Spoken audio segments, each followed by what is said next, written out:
Hello, and welcome to the Center for LGBTQ and Gender Studies and Religion for the third Lavender Lunch of our academic year. LGBTQ plus Catholic Ministry, Future Trajectories with Professor Ish Ruíz and guests. My name is Bernie Schlager. I serve as Executive Director at CLGS. And before I turn the floor over to Professor Ruíz, just a few housekeeping details. We are recording this event for posting on our socials. We will not post a chat feature. So again, welcome to CLGS, and I'm proud and pleased to introduce Dr. Ish Ruíz. Hello, everybody. Good afternoon, good evening, and thank you for joining us for this wonderful conversation. As Bernie Schlager said, my name is Ish Ruíz. I'm an assistant professor of Latinx and queer decolonial theology here at Pacific School of Religion, which houses the Center for LGBTQ plus and Gender Studies in Religion, also known as CLGS. And under CLGS, I am the program coordinator, the project coordinator for the Catholic Roundtable. Today, we have a wonderful event and an important conversation about Catholic LGBTQ plus ministry. And we are so blessed and so lucky to have several Catholic LGBTQ plus ministry leaders facilitating and carrying out this conversation today. Here's a little bit of the game plan. I'm going to do some brief introductions and then invite folks to, as I call your name, turn on your video and greet our guests. And after that, we're just going to jump into some questions that I have prepared and sent to our panelists just to have a conversation. The topic today is Catholic LGBTQ plus ministry, future trajectories. And so the questions really are geared to encourage some conversations about what does LGBTQ plus ministry look like today and in the near future, perhaps even in the far future. After we're done with our panel, with our formal questions in the panel, we will be inviting audience participation through a Q&A. So please, if you have any questions that come up as we are having conversations, please feel free to write those down or save them somehow to be able to participate later. And also, I also want to take a quick moment and personally greet so many of the folks that are here with us today. I see many familiar faces from all over our country. So thank you again for participating in this conversation. While this is not mandatory, you are encouraged to turn on your cameras as possible, as you feel comfortable and able, so as to have a more personable conversation and interaction. With that, let me jump into some introductions. I am going to introduce our panel in order of chronologically, in the order in which the ministries which they work with emerged. And the first one that we have is representing Dignity USA, which is I think the oldest Catholic LGBTQ plus ministry in the US. It was founded in 1969. And with us, we have Marianne Duddy-Burke, who lives in Boston and serves as the executive director of Dignity USA. She is a prolific writer and has made significant public appearances, including in the documentary Wonderfully Made. She met Pope Francis in 2023 and has also had some important experiences advocating politically and has done some collaborations with Congress. Next up, we have New Ways Ministry. We have Frank DeBernardo with New Ways Ministry. Hello, Frank. Good to see you. Frank lives in Washington, D.C. and is the executive director of New Ways Ministry. He has authored several books. Some of them include New Ways and Next Steps, which is a book about Father Michael Judge, who was patient zero during the 9/11 attacks, and so he wrote a book on him, and a book called A Home for All, which is about LGBTQ plus non-discrimination. He too met Pope Francis in 2023 and again in 2024 to discuss issues of LGBTQI, including intersex inclusion in the Catholic Church. Third, we have the Marianist Social Justice Collaborative. Marianist Social Justice Collaborative was founded in 1998, and within it, an LGBTQ plus initiative team in 2010. And one of the upcoming leaders of the team, Sabina Marroquin, is with us today. She is a campus minister at the University of Dayton and a leader in the Marianist LGBTQ plus initiative. The Marianist Order has had a robust legacy with Catholic LGBTQ plus ministry. They actually hosted the very first LGBTQ plus ministry conference in 1974. And Sabina is an emerging voice in this world and in this ministry. Last and certainly not least, we have Michael Olafing, who is an award-winning journalist and has worked for the Boston Globe, Crux, and America Magazine. He is now the outgoing director of Outreach, which was founded in 2020. He is the author of Hidden Mercy, which is a book about the AIDS crisis and the Catholic response to it, and a book called The Tweetable Pope, which is about Pope Francis. Again, we are grateful to have you with us, Michael, Sabina, Frank, and Marianne. Please join me in welcoming all of our panelists with a round of applause, and we will jump into some questions. The first question I have is, just to get to know your work and your ministry a little bit better, can you please, in 1 or 2 sentences, I know tough order, describe your ministry's charism and how exactly does your ministry carry out its mission of inclusion for and with LGBTQ plus persons in the church? I'm going to invite Marianne to kick us off. Great. Thank you, CLGS, and thanks to all of you who are viewing this. Excited about this conversation. I would say that in addition to our longevity, Dignity USA's distinction lies in being a lay-led, extra-institutional ministry and organization. As we think about it in Christian terms, that through our weakness, God is strong. And we have turned the bishops banning priests in their diocese from serving our community and our organization's expulsion from institutional Catholic spaces into a liberation that enables us to worship in ways that are deeply reflective of the LGBTQIA plus experiences, and to serve and advocate for full inclusion and equality of our community in our church and in society without any kind of institutional constraints. So we have a lot of freedom and a lot of centering of the experience of our community in the way we approach all our work. Amazing. Thank you. Let me invite Frank. Hi, good to be here with everyone. I guess I would say that New Ways Ministries charism can be summed up in sort of 2 terms. 1 is justice and reconciliation, and 2 is bridge building.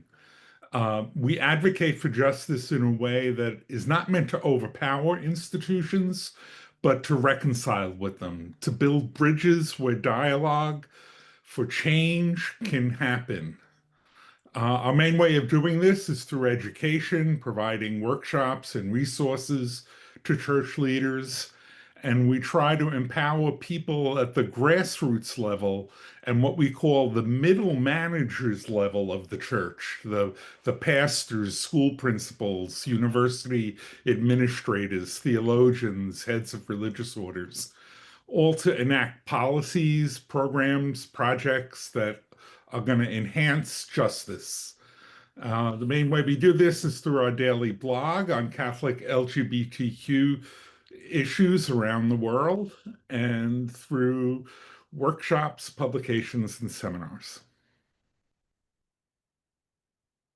Amazing. Thank you, Frank. Sabina? The Marianist Social Justice Collaborative is the social action arm of the Marianist family. We have 8 wonderful social justice teams, but today I'll be sharing about the team that I'm a member of, our LGBTQ plus initiative team. It is our goal to fully welcome LGBTQ plus people and their families into all aspects of our communities and our faith life. And perhaps our name gave it away, but Mary truly is at the heart of our charism. And with Mary as our model of discipleship, our charism can really be felt through our hospitality, the way we prioritize the quality of our presence and maintaining a familial spirit, and our deep commitment to following in the footsteps of our founders by building inclusive communities of faith for all people. Thank you, Sabina. And Michael, go ahead. Yep. Thanks, Ish. And it's good to see so many friends and familiar faces on here. Thanks, everyone, for being part of this. For those who don't know, Outreach is an organization founded by Father James Martin, a Jesuit priest and LGBT advocate, in 2021. We exist, I often say, to celebrate, elevate, and build up the LGBTQ Catholic community. We do that through original reporting on our website, outreach.faith, and then a number of national, regional, international events such as conferences, regional gatherings for prayer and community building. And we've had a couple events in Rome, the headquarters of the Society of Jesus, to talk about global LGBTQ experiences of Catholics. So I'd encourage folks to check out outreach.faith. That's really get a broad overview of the work we do within the institution to make a welcoming space, kind of partnering with groups like New Ways and Dignity and really trying to work in this space together.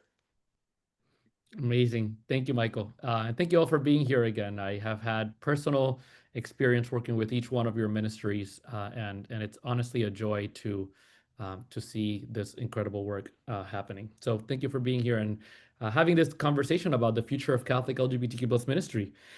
With that, let's kind of jump in. The first question I have that's more formal is this: what do you perceive to be the greatest area of need in Catholic LGBTQ plus ministry, and how do you hope your ministry will begin to address that need? Let me invite Frank to begin. Okay, great. I think the greatest area of need is in getting bishops, the Catholic bishops, to be more open to learning about LGBTQ issues. And the way we've been doing that is New Ways Ministry has been hosting some gathering of bishops the last couple of years to meet with LGBTQ people, family members, pastoral ministers, theologians, medical and scientific personnel, because we learned that bishops usually lack two important things. One, they don't get to listen directly and attentively to the personal stories of LGBTQ people and to those who minister with them, or even to the latest theological or scientific research. So we try to prepare them with that. Many of them are trapped by what they learned or maybe what they didn't learn in seminary. They don't update very frequently. The second thing we learned is that they don't talk with one another in general, and especially about LGBTQ issues. Bishops have told us that getting to know one another in these meetings, learning to know who they can turn to for support is really helpful. Pope Francis helped church leaders, especially bishops, come out in support of LGBTQ issues. He's gone now, and I think the need for bishops and other church leaders to keep speaking out is even more important. I think with Pope Leo, there's not going to be any grand gestures, but there won't be condemnations either, and that's a great opportunity for ministerial innovations to take place on local levels.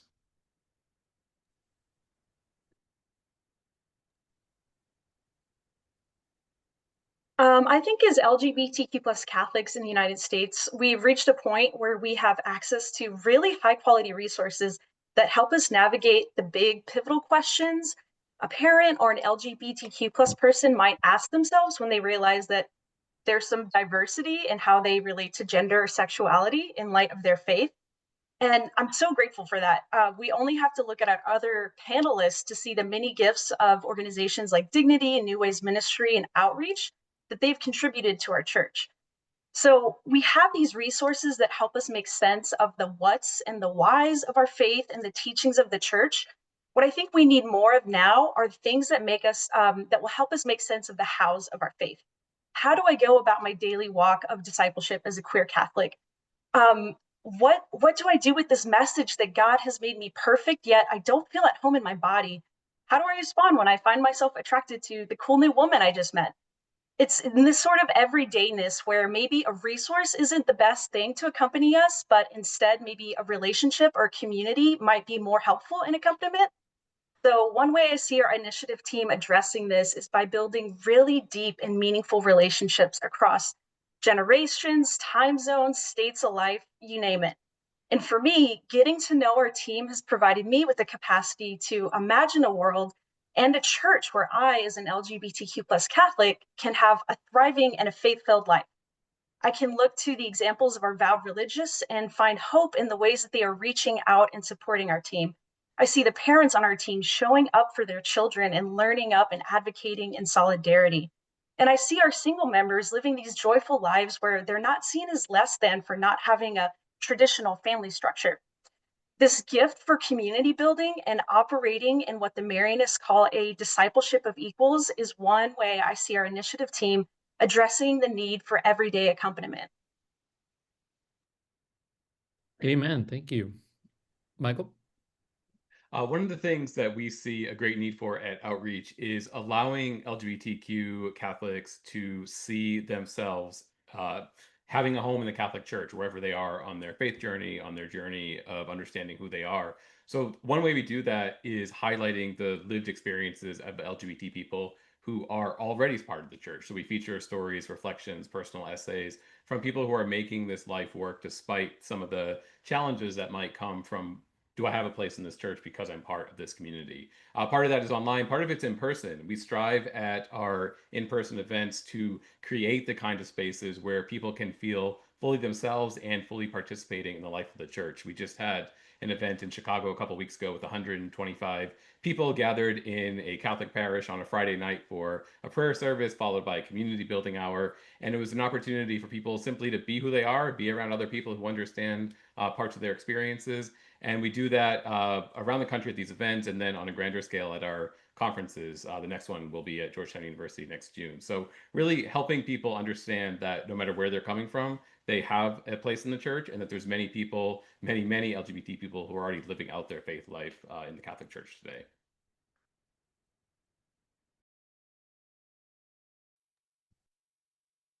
Boy, this is such a time of challenge and opportunity. It's hard to pick just one area.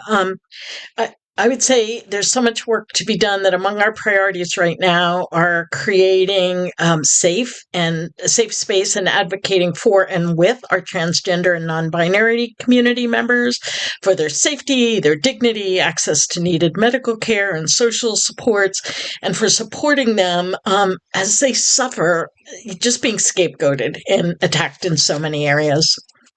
In addition, Dignity USA is actively fighting in the courts to try to prevent or reverse administrative actions that are harmful to our community, including migrants and government workers, as well as trans folks.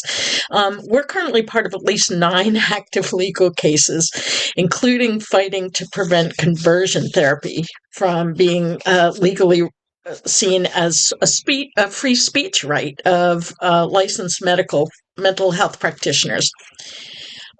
Within the church, we continue to work for appropriate and affirming pastoral care for all of our church's sacraments to be open to everybody, regardless of gender identity, sexual orientation, relational or marital status, and to fight against the obvious perversions of our faith, such as the changes to the ethical and religious directives for Catholic hospitals that would ban all gender-affirming care that are expected to pass or may have actually already passed at this week's U.S. Conference of Catholic Bishops meeting. And finally, I would say we are also really deeply committed to working through the synodal process in our church as the best path forward at this point for change in the global church. Amen. Thank you.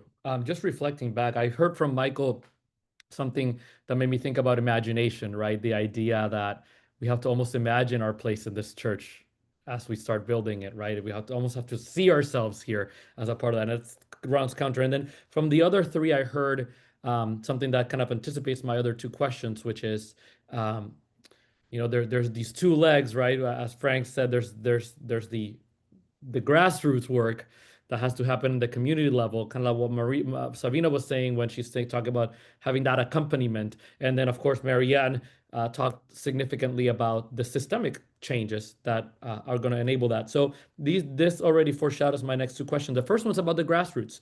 LGBT ministry often happens at the grassroots. So for someone seeking to start an LGBTQ plus ministry in a local parish, a local community context, a local organization, what do you suggest is a good place to start? And let me invite Sabina to kick this one off.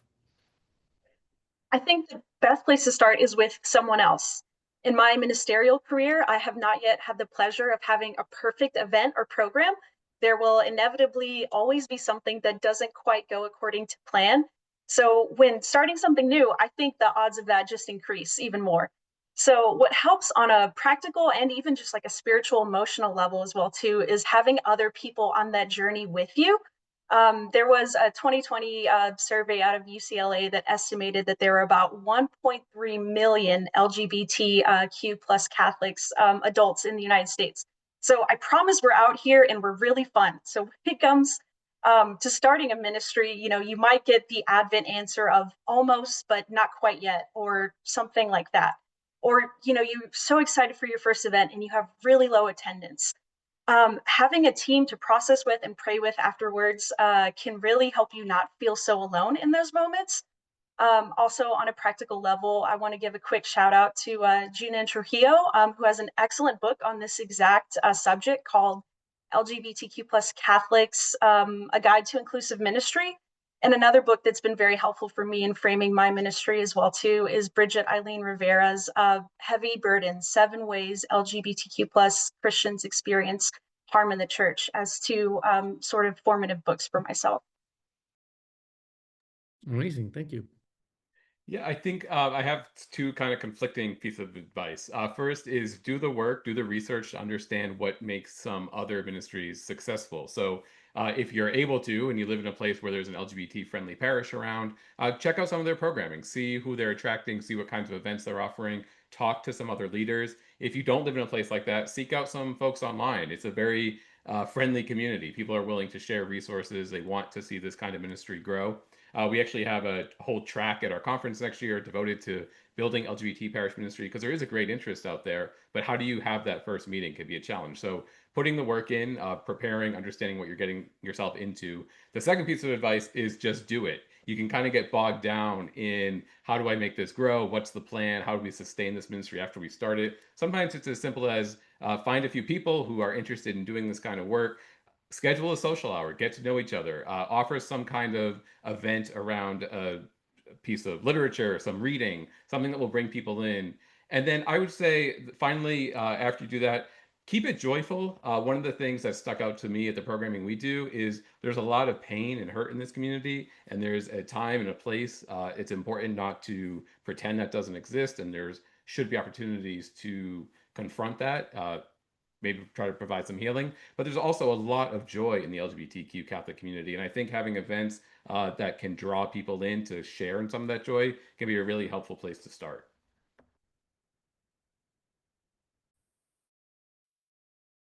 Oh, great. I would say that it's essential to listen, find out, what are the needs that people in the community have? What do they want? What do they need? That's going to vary, and the people most directly impacted should be at the center of shaping any new ministry. Also, ministry should be with rather than to, empowering folks who have been disempowered for so long. I also think it's great, as both Sabina and Michael have mentioned, for ministries to be part of the connective tissue of our church, networking with existing groups and individuals, sharing resources and ideas, and referring folks out when their needs can't be met to some place where possibly that can happen. And finally, I would say it's important for LGBTQIA plus ministries to focus not just inward, but to also have a gospel-based, justice or service mission so that we're contributing to and not just the recipients of ministry.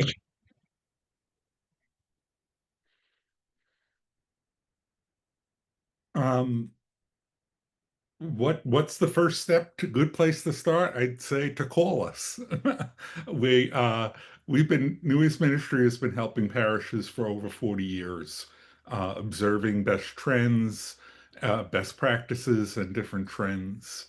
Um, Liturgical Press published a guide about a guide of our program, which lays out our approaches to give parishes not a recipe or a model necessarily, but a process of discernment for how parishes can either begin an LGBTQ ministry or further develop an existing one. What we have found over the years is that LGBTQ ministry takes on different forms in different communities based on a number of factors, such as awareness of LGBTQ people, openness to diversity, parish governance, and many, many others. So instead of giving them the model, we give them information and provide reflective questions for them to figure out what will work best for their community at this particular time. We also provide them with a list of 35 actions or activities they can use to start or develop their ministries, and some are more introductory and some are a bit more gutsy. But it's up to the parish to decide what's going to work best in their community. Amazing, thank you. And I was going to wrap up this question by saying, call them. None of the folks on this panel are hard to get to.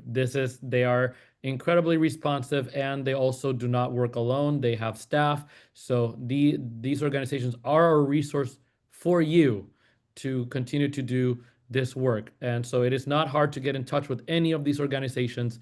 And they all have different approaches, but also ultimately are all incredibly collaborative among each other. I'm pretty sure, I've worked with the Marianist Social Justice Collaborative, and we hosted a conference last year, and every single person here was represented at that conference. We were sponsored by all these institutions, and so they work together a lot. All right, let's take the systematic question. And I love that you spoke about synodality, Marianne, because the question that I have here is, how do LGBTQ plus persons, especially through our queer lenses, our queer expressions, how do we affect systemic change in the broader church? How does that happen? And I guess I'm also asking, how does your organization help bridge that, right? So how do we as queer persons are able to affect that bottom line? Sometimes the bishop seems so far away from us and the pope seems so far away from us. So how can we and our queer witness affect that change? Let me invite Michael to begin. Sure. Good, because I probably have one of the more difficult when answering this question, because we're very much part of the institutional church. So we're a ministry of the Society of Jesus. We're affiliated with America Magazine. So outreach is squarely in the church. So that does have some challenges. It also has some opportunities. I think it allows for a level of dialogue with some church leaders that maybe are still a little skittish on this issue because we're part of the institution, squarely within it. They might be willing to talk to us a little bit. But I would say, I think my answer would be the same no matter if we had those kind of guardrails or not, which is the visibility factor, I think, is hugely important. So we encourage LGBTQ Catholics, if you're in a space that is safe and allows you to do this, be authentically yourself. Talk to your pastor about your life, about your family life. Some of our strongest allies are parents of LGBTQ children. I would say that's about a third of our community. And they often ask us, what can we do? And we say, well, if your child isn't part of the church anymore, that's their own journey, and here are some resources that maybe help with that. But you can still make a difference. Talk to your priest, talk to your pastor, figure out ways you can make programming LGBTQ friendly at your parish, maybe help with the ministry that already exists. So for us, I think our main avenue for affecting change in the church to make it a more welcoming institution is visibility and not being afraid to advocate for a more welcoming institution, even if we leave some of the more thorny systemic questions to our friends at other LGBT Catholic organizations.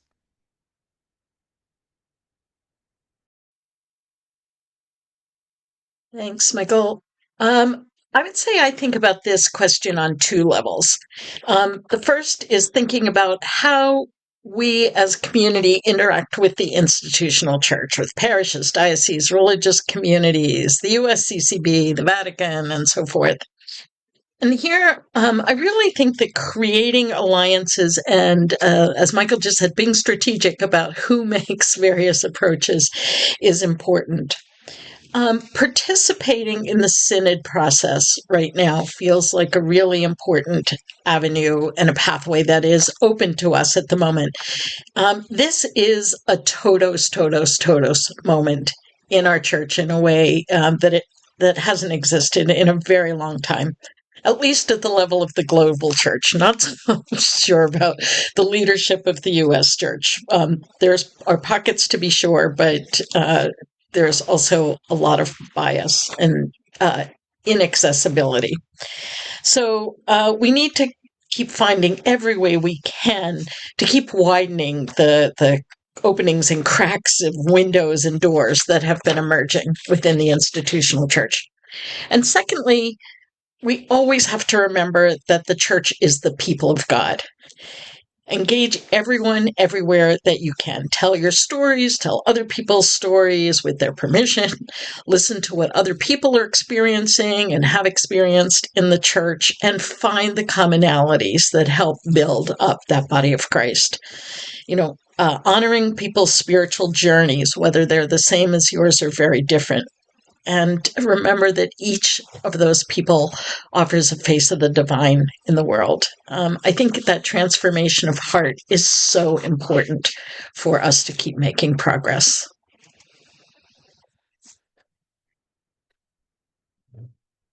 Thanks, Marianne. I think one of the ways systemic change can happen in the church really is through LGBTQ plus people themselves. I think that one thing I've noticed over the years is a change in LGBTQ ministry on the part of church people where they said, oh, we Catholics have to help these poor souls. And that's where it began. And I think now it's emerged as a model of, oh, we Catholics have a lot we can learn from LGBTQ people. I think the way this plays out practically is an openness to the spiritual gifts and faith experiences that LGBTQ people have.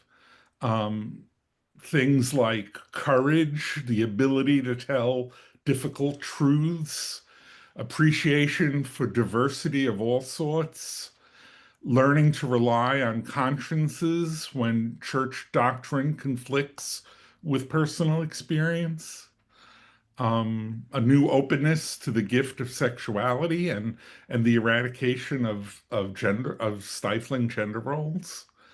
I think all of these are ways that systemic change happens besides, doctrinal change. Pope Leo recently said that the attitudes have to change before doctrine can. And I don't think attitudes change because of intellectual assents, but by lived experiences. And one thing we stress at New Ways Ministry is that LGBTQ ministry is about more than just LGBTQ people.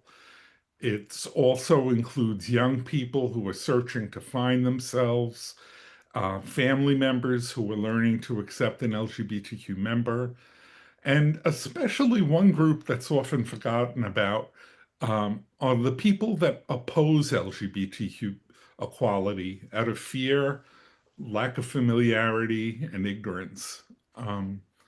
I think LGBTQ people can affect systemic change by helping those folks become liberated from attitudes which not only harm the LGBTQ folks, but also harm the very people who hold those ideas. I think my response would be to keep showing up. I believe the witness of our lives is an incredibly powerful tool for evangelization. Queer joy is a concept we talk a lot talk a lot about with our college students, and it's often framed in the context as an act of resistance. But I think as people of faith, we can use this concept as a way to enact change as well. There's something powerful about queer people showing up in the fullness of who they are. I myself am fairly conflict averse, and I've read enough scripture to know that things don't always end well for the prophets. So this question is a bit of a challenge for me, but I also deeply, deeply believe that there's no such thing as an insignificant act of grace. Our efforts may seem small, but when we embody the fruits of the Spirit, when we operate with peace and cooperation with the Holy Spirit, I trust that God's work will be done and lasting change will happen. It can be really tough to be present in these moments, especially when the change doesn't seem to be happening on our own timeline. But queer people of faith have much to teach the church about patient faithfulness amidst grief and loss, and amidst the promise of easy answers. Amen. Thank you for that. One of the courses I teach here at PSR is a course called Queer Theology, and we talk about queerness. I'd like to frame it at the beginning of the course as a form of power, and we often think of power as something that people with money or political influence tend to have, but there's other forms of power, and I'm speaking about power now as empowerment, but also as the ability to to through encounter change someone's heart, and queer people are perhaps par excellence wielders of that expression. So thank you all for these reflections. I agree with all of you that there's a wisdom that I think we possess.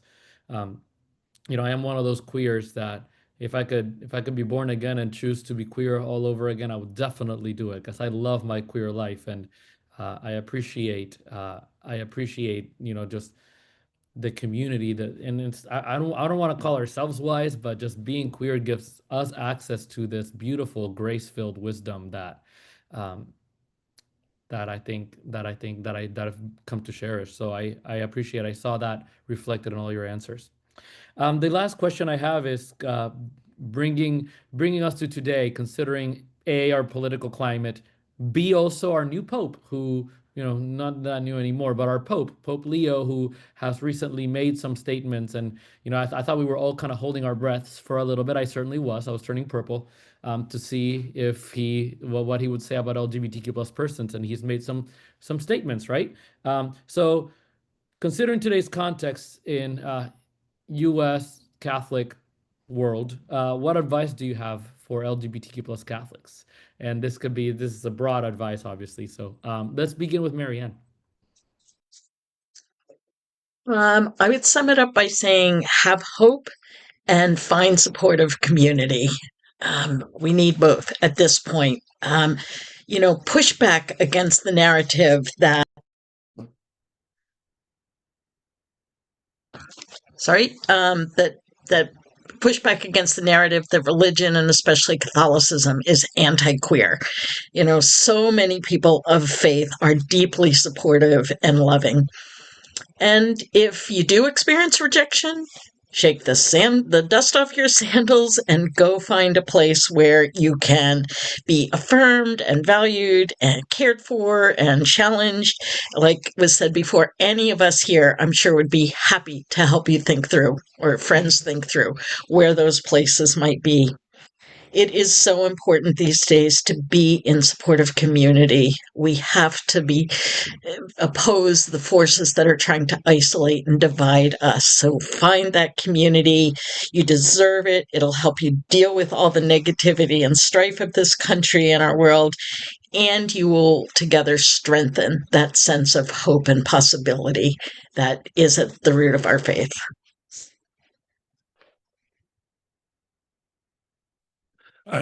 My advice would be similar to what Marianne had to say, and a comment that Sabina made. I would say just show up. Continue to tell your stories. Find a Catholic parish or a faith community that accepts you and treasures you. I think there's this great window of opportunity now in the church with the synod and and with Pope Leo, and we should be making great use of it by participating in church activities. But I think you should also remember that something else I want to say, that your relationship with God is more important than your relationship with the church. And if your church relationship is hurting that relationship with God, then you may have to separate from the church for a while. But I would urge you to stay if you can. The Catholic Church is a big tent, and I would urge you to seek out Catholics who can support you. We're out there all over the country. And I just want to add, sort of politically, a writer that I like to read is a 20th century woman named Hannah Arendt.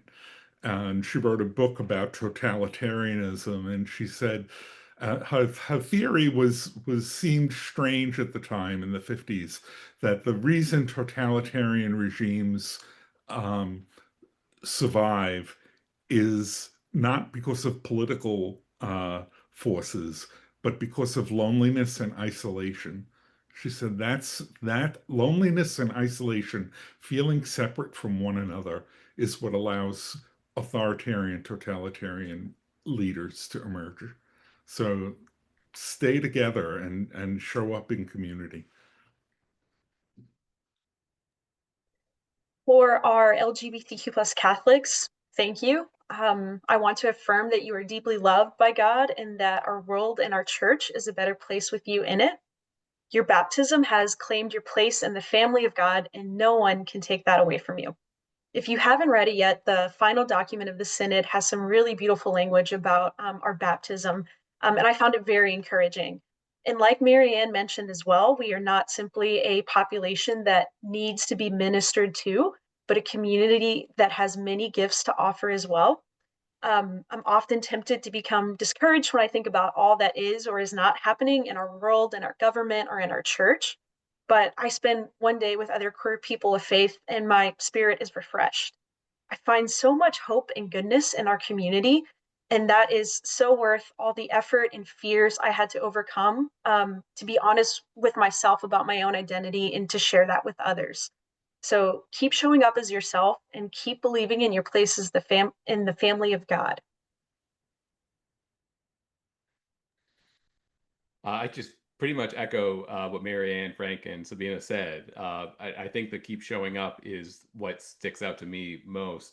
The sense of alienation that so many people experience and feel, heightened, I think, for many LGBT people who don't have a natural built-in community. So if you find one, show up, get off your devices and show up in person if you can, if you have a space like that, because that human interaction is so important. And I know for me, as a gay Catholic, just having other LGBT people around who I can not even gather for ministry, but just gather together, that becomes a form of ministry itself. I know not everyone has those opportunities. Not everyone lives in a place where they're going to be able to find a welcome, maybe even affirming parish. I would say seek out opportunities where you can do that. If you're able, go to an event hosted by any one of these organizations. Travel a little bit out of your way and to a parish that is welcoming and affirming. Just being with other LGBT people. I always say both to celebrate when times are good, if something Pope Francis had said, being with other people to celebrate that, and also to have that community built in for when times are tough. And I think we're in both a tough and perhaps hopeful time right now in different areas in our life, in our world, in our church. So really just showing up and finding that community, I think, is so important. Amen. Thank you to all of you for everything you've shared. At this point, I would like to transition on to some Q&A. So while folks are thinking about questions to ask, I will add, just for the sake of keeping track of stuff, I will ask that you use the Zoom raise your hand feature to ask a question, to create a queue. You can also put some questions up on the chat, and I will be monitoring that. So I will be using both the queue as well as the questions on the chat. While folks are finding their reaction button, etc., or typing questions on the chat, I want to also invite the panelists, if there's anything that you would like to respond to that someone else said, now would be a good time. When you said this, I thought about that. That this would be a good time while folks are figuring out their questions.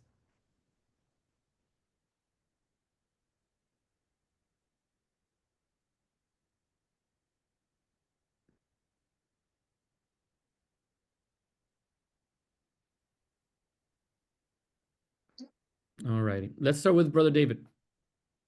Hello. Go ahead. You're gonna Hello. read- Hello. Frank, I'm looking at your Bondings 2.0 blog from today. I don't know if you realize the Flemish woman who's been dealing with the issue of pastoral versus doctrine. And near the end of her, she says, there are limitations to a strictly pastoral approach to inclusion. Doctrine and pastoral practices cannot be easily separated when it comes to the experience of exclusion. When not feeling at home unfolds in the pastoral reality, this experience is most likely influenced by the normative claims about identity, sexuality, and relationship, etc., etc. So I wonder if there's anybody reaction about, we're all allowed to talk about this pastoral approach here. And when the doctrinal is not incongruent with our pastoral approach, how do you resolve that? Or how do you engage in that when you're working with the people in the LGBT community, especially because a lot of doctrine has hurt people? Yeah. So I think that that the pastoral and the doctrinal are really in a dialectic with each other. They are, one influences the other. I always tell people, that people have a role in church teaching, how church teaching emerges. Because church teaching gets issued in a document, and then people put it into practice or don't put it into practice. And then theologians observe that and write about that and write about what was accepted, what wasn't accepted, why, thoughts that way. And new church teaching emerges from that. So I do think it's important to keep in mind that the pastoral and the doctrinal affect each other on a everyday sort of level. How that would play out with people in the pews who come for pastoral care, I would suggest relying on conscience. We always, there's so much that Pope Francis did, but he brought back conscience in many of his writings. In Amoris Laetitia, he said, where the church should form consciences, not replace them.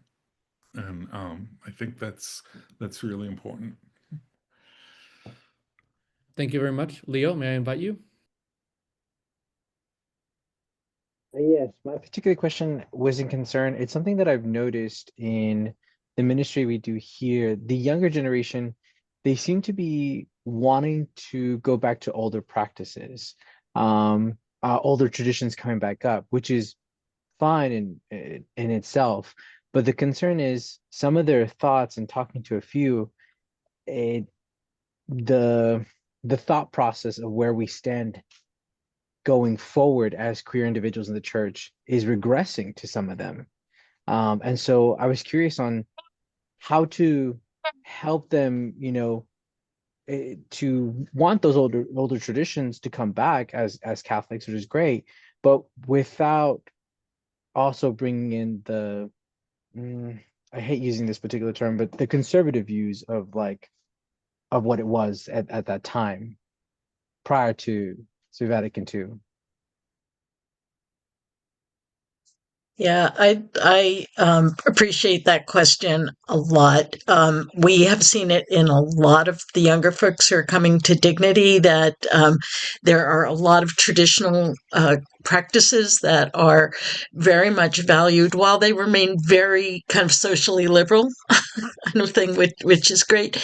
And I think that this is something we really need to pay attention to. First of all, what we have heard from a lot of our younger folks is that they had mostly, not always, but mostly very positive experiences of Catholic parish and Catholic schools growing up. Again, not universal, but knowing that there was support for them as they were coming out as queer in middle school or high school, or, and in their parishes, and finding support. I think that is a great tribute to the work that has been done by so many people over the decades of showing up and being prophetic about the need. The other thing that a lot of people talk to is, growing up in a digital culture, having things that are tactile and that go back millennia and centuries and practices that connect them to a whole tradition of people has a deeply spiritual impact on them. So, listening to that and hearing the value of that is really important. I think that some of the aspects that maybe they didn't get so much of is the connection of how these practices also have an oppressive side to them in a lot of ways, and I think that's something that people will learn as they continue on their spiritual journey and are exposed to people who make the connections between oppressions, and understand that this really is intersectional work, and that every part of human beings need to be honored and liberated through our work. So I think it really is a question of how this movement moves forward, and how we address and challenge and have deep conversations around these kinds of issues. Leo, I really appreciate your question. I work as a college campus minister, and this is something I see a lot with our college students as well. There are sort of two things that I do. One is essentially to code switch. I think a lot of the hesitation is this resistance to like a woke ideology or something that is so liberal, so far away from the church. When we say something like all are welcome or we're inclusive, that can send up a red flag for some of our students. But if I code switch and I instead say, oh, I'll use the Latin term, I'll say Imago Dei, I'll quote from scripture, I'll quote from Augustine, it's not a different message. The message is consistent across the church, but I think how we frame it and how I almost code switch, not to give a different answer, but to use the language that's going to speak to the listener, I have found very helpful as well too. And I think also framing particularly LGBTQ plus efforts as well as evangelization. And that really speaks a lot to our young people that are really focused on, I wouldn't use this language, but like winning souls for Christ or winning people over, but to say, hey, I really care about this population I'm a part of.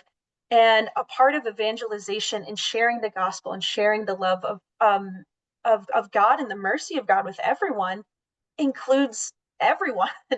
I see that you're an MEA, which is a wonderful, wonderful program. But yeah, I would love to connect and chat more about the university that you're at. Thank you. Let me take a question on the chat from A. A asked, how can ministry specifically model responding to backlash from parishioners, clergy, and Catholic school workers? The backlash question. Thank you, A.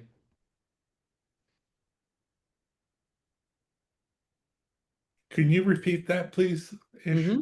How can ministries specifically model responding to backlash from parishioners, clergy, and Catholic school workers? I'm wondering if the question is, how do ministries handle these backlash? In the book that Liturgical Press published, we have a chapter called Responding to Opposition. And it lays out a number of guiding principles for what to do when you get backlash, and they include the book was written before synodality became popular, but very much the guidelines were very much similar to synodal principles, to just not try to win people over, but to just try to listen to them and understand where they're coming from. It seems counterintuitive, but that is going to open them up to being more open to new ideas than less open, knowing that they've been heard.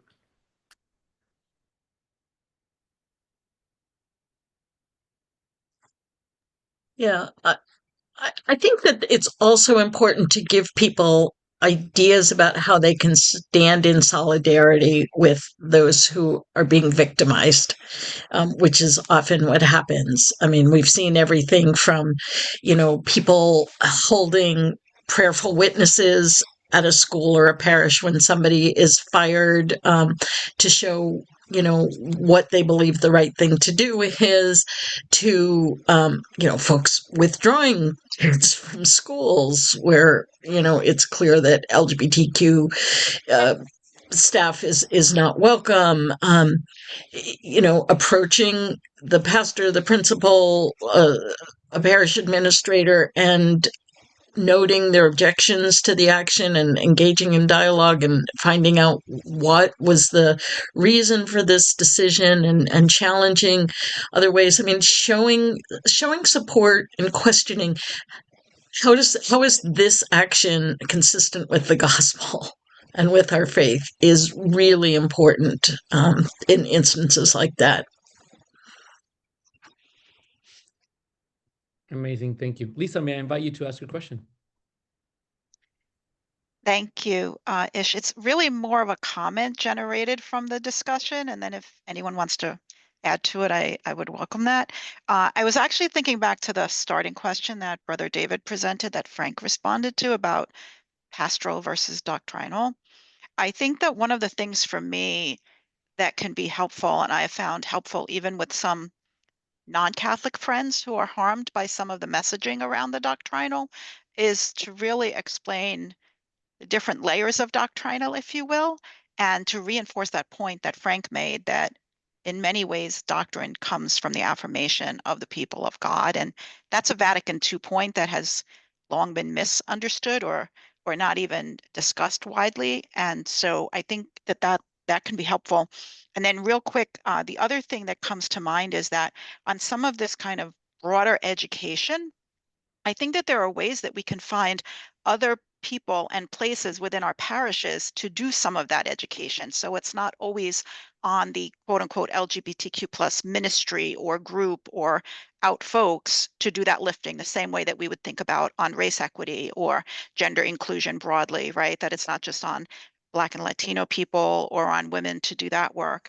And then the third is, I'm really curious to know if anyone knows of any examples where parishes or faith community groups are observing Transgender Day of Remembrance, for example, kind of bringing that intersection of where people are coming together, not in a political sense, but in that spirit of accompaniment.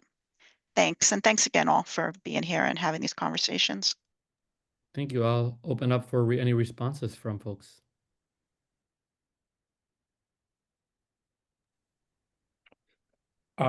Just to say that I hear every year after November 20th about parishes that have had things, but rarely beforehand. But there was St. Ignatius Parish in Newton, is where Boston College is, Massachusetts. They did have regular Trans Day of Remembrance services, and then they stopped because of a new pastor. But now they've gotten another pastor, and I think they've restarted them. And I could put you in touch with someone who would know that answer for sure. Thanks, Frank. Yeah. And of course, Dignity communities on the ground and online, mark Pride, mark Trans Day of Visibility, Trans Day of Remembrance, all sorts of events, and open those to anyone who would like to join us. There are also lots of interfaith services that happen, and there are Catholics of all stripes who participate and often help plan those events as well. Absolutely. And I know that the Marianist Social Justice Collaborative has hosted some conversations about this, Sabina. Yeah. Yeah, I was going to pop in and say that as well too. Our LGBTQ plus initiative actually has a trans advocacy committee as well. So we've put out a statement. We have a podcast and a discussion guide as well too. I'll drop a link to those. But although we are not doing anything on the 20th, there are absolutely resources available. Yeah, and A. Policino, whose question about backlash I read, has been facilitating some of those conversations. All right, we have Benjamin. Go ahead, and then I'll have another question on the chat after. Yeah. I think this question is probably going to be put on notice. I'm so grateful that you are doing this. I feel I'm invading on your on a very particular reality because I'm calling you from Australia. So and I see some familiar faces with Frank and Mary, and so it's wonderful. I might put this question on notice and I might ask your organizers, and Ish, thank you for sharing this. My question is related to resourcing, to burnout, and then to also how do you get people to come out of their silos to work together because of all the barriers and historical experiences that people have experienced, either as organizers or even as people who are just trying to start an outreach. I help organize the Australian National Interagency for LGBTIQ Catholic Ministries. So it brings together different, a whole spectrum, if you like, from almost the spectrum that you have here of different people working in different settings and different realities. And it's, I am often so grateful to see what you all have, and often you have staff and resourcing. We don't have quite that reality here. And so often people not just have to put out their own time and resourcing, but they also come up with their own everything actually. And so they do this out of their reality. So I might put this on notice, hoping that maybe you might approach or connect with me by Ish maybe, or whoever else, with Frank or Marianne. I would seek your wisdom a bit further. But burnt out is an issue in our community, with people really putting out a lot, and often not being supported by institutions, and often in very isolated spaces. It's a large continent, Australia it is, and some people work literally as singularly or with one other at most, and the one other might be just me. So anyway, I'll park that. I'm so grateful for the conversations you'll have here. Thank you. Keep going. Thank you. And I will lift up the question of how do we not do this in silos. And I had similar experiences. I'll be ministering with folks who are all over the nation, and then I have, who else is doing this? Like, a lot of people are doing this. So how do we pop out of silos?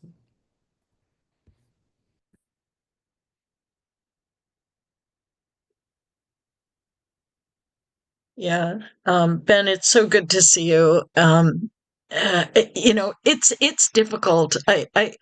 Some of you may know Jessica Stern, who served as the LGBTQ envoy, special envoy in the State Department in our last administration. And, this was one of her big themes, that the LGBTQ world in general, and certainly the faith community, is incredibly underfunded and under-resourced, and that most of the folks doing this work are doing it as volunteers with incredible burdens and lots of other responsibilities in their lives, and that we need to do the best we can to support. And the other reality is that coalition work is hard.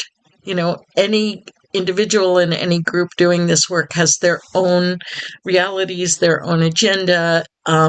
It doesn't always overlap really easily. I think it's just so important to respect and honor the sort of the diversity of the work that's doing. And this is a place where I feel like we have so many allies that are an untapped resource, that if we were really more honest and open about the fact that we are doing this work on frayed shoestrings or broken laces, whatever metaphor you want to use, that there just is not enough resource and energy to meet the current need, and invite people to join us by giving their time, their talents, their resources, their money, whatever it is that will help us do. I think we have to get better at doing that. Thank you. Michael, were you trying to say something? I saw you unmuted. Yeah, no, I was just going to say one thing we try to do is to be intentional about inviting folks from different organizations, folks who have different experiences, to be part of our programming. It's not always easy. Sometimes you get into the rhythm and grind of just trying to get your work done, get the next program off the ground, get the next project going. But trying to be intentional about looking to who's been in the space, who's been doing this kind of work, and then just trying to form relationships and collaborations. It's not the easiest work, as Marianne said, but I think it is an important part of any person doing LGBT ministry, partly because it can feel very isolating, but no one is alone in doing this work. Any idea for LGBT Catholic ministry has been done before, and that's not to be seen as a negative. It's to be seen as, wow, someone actually helped blaze the trail. So how can I find that person who did that work? How can I read the articles or read the reports from those kinds of programs before? So I would say just making it a priority and really trying to work on forging those relationships, even when it's not easy, because no one has enough time or resources to help other groups, but people are incredibly generous. So just making those initial asks, I think, can be a powerful way to go about doing that. Amazing. Thank you. We have one more question on the chat that was asked actually a while back by Dr. Cesar Cruz, and then I love this drag name, Lee, St. Francis Assisi asked the follow-up question to that. So I'm gonna, before I ask that question, I wanna make a quick announcement, and then we'll use that question to close. So as part of CLGS, one of the things that we are, that I'm doing as one of my goals for this past this whole year is to develop a micro-credential program for Catholic LGBTQ plus ministry. And so after a few months of work, we will be launching that program in February. So those are the dates. February 2nd, 5th, 9th, 12th, and 16th. It is a 5-hour-long lessons micro-credential program. If anyone is interested in that, I am going to put on the chat a form. It is simply an interest form. It basically means that when we're ready to open up registrations, I'm going to send that to your email. So the form is on the chat. If you're interested in a micro-credential in Catholic LGBTQ plus ministry, I'll be facilitating it. It'll be on those dates, and the micro-credential will be from the Center for LGBTQ plus Studies and Religion. I can share more details with you. Should you fill out the form, I will be sending a flyer with some information. And that's my only announcement. So if you're interested in continuing the conversation, please make sure to fill that out. The lessons are all, one of the first lesson is going to look at a biblical roots for Catholic LGBT ministry. The second is a doctrine. The third at Catholic sexual ethics. The fourth is queer theology, and the final one is pastoral care. So with those 5 lessons, we will be having some conversations. We'll be reading some stuff. We will be watching some videos, putting together some online lectures. It'll be an interactive class. It'll be completely remote. So you should all be able to join via Zoom from wherever you are. And I'm hoping that time works for most people here on this call. Again, fill out the form if you're interested in that, or otherwise, the same way you heard about this panel, we will be advertising it through there. All right, here is the final question. The final question is, who are your LGBTQ role models? And I had Dr. Cesar ask, who have been your historical Catholic LGBTQ plus role models, and what have you learned from them? And Lee added also, if there are non-Catholic role models, who are those? So if I can invite our 4 panelists to think a little bit of who their role models, Catholic or not, LGBTQ plus are, I would invite you to share, and we will use that as our closing question.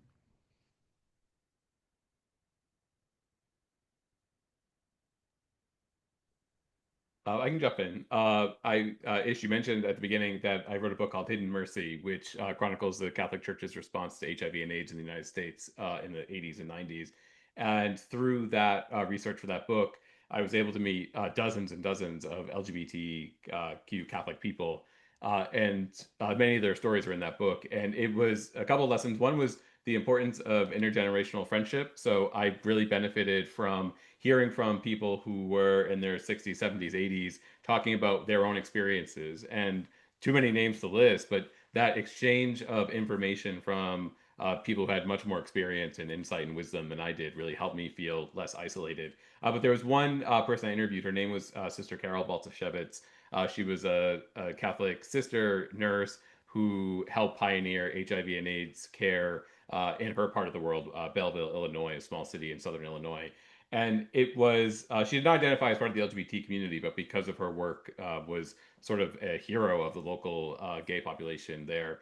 And it was Carol's, what really makes her a hero to me was she didn't start off as an ally or advocate. She really struggled and had to overcome some biases and prejudices, but she put in the work to do that and really befriended the community and served the community at a time when many people did not. So I think that sense of just because someone's starting off in one place doesn't mean they're going to end there. And it took a lot of generosity from the local LGBTQ community to kind of help Carol get to where she needed to be, and then Carol in turn use her own position to help that community as well. So that's my Catholic LGBTQ hero. Amen. Thank you.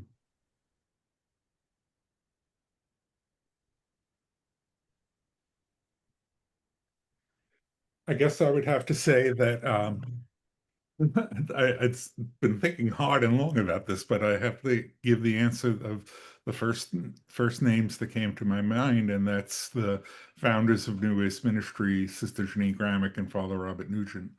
I came to New Ways Ministry over 30 years ago when I was at a critical place in my life, a crossroads, if you would, or a fork in the road.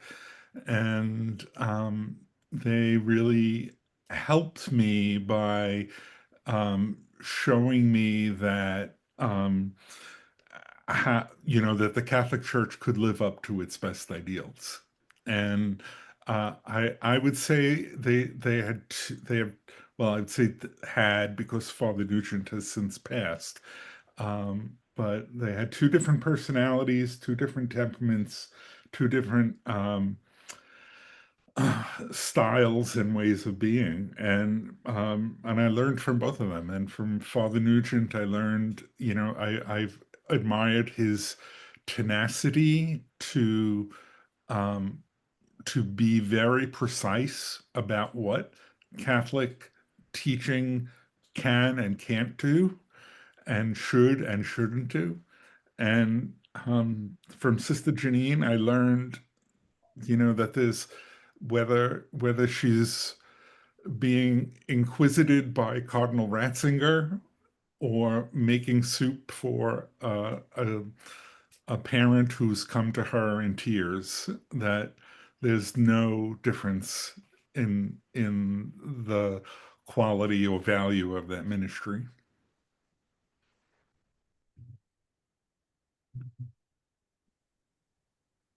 I think so many of my own heroes are so personal. On a larger scale, I think of the Father Michael Judds. I think of the Henry Nowens, these people that have such a deep peacefulness and live their lives with such a joy, being fully authentic and true to who they were. But I think in particular, more currently in my life, I think of the young trans people that I know and I work with and I get to minister with and who minister to me. I think of our young queer people. And as far as like what inspires me daily to wake up and do this ministry with a smile and be so excited to go to work, it really is the young people who are my current heroes. Amen. Yeah.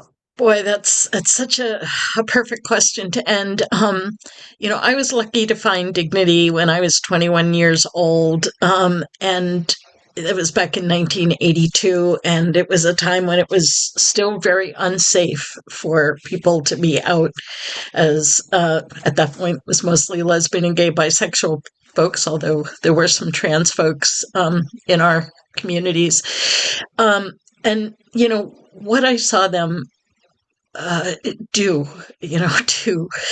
to make space for other people, often at great personal cost, was just so inspiring to me.